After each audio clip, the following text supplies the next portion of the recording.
Hello, welcome to clouds. അപ്പോൾ നമ്മൾ ഇന്ന് ചെയ്യാൻ പോകുന്നത് ഒരു ബുക്ക് സ്റ്റാൻഡാണ്. ഈ ബുക്ക് സ്റ്റാൻഡ് ഉണ്ടാക്കാൻ വേണ്ടിയിട്ട് നമുക്ക് ഇതുപോലെ ഷേപ്പുള്ള കുറച്ച് കാർഡ്ബോർഡാണ് വേണ്ടത്. ഇനി ഇതിനൊക്കെ നിങ്ങൾക്ക് ഇഷ്ടമുള്ള കളർ പേപ്പർ കൊണ്ടൊന്ന് ഫോൾഡ് ചെയ്തെടുക്കുക.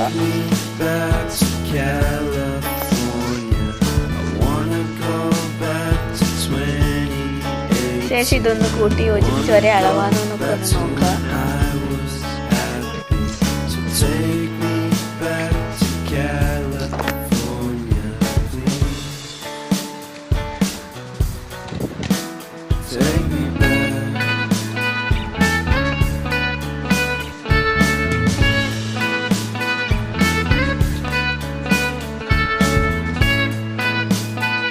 മൂന്നൊന്നും കൂട്ടി വെക്കുക.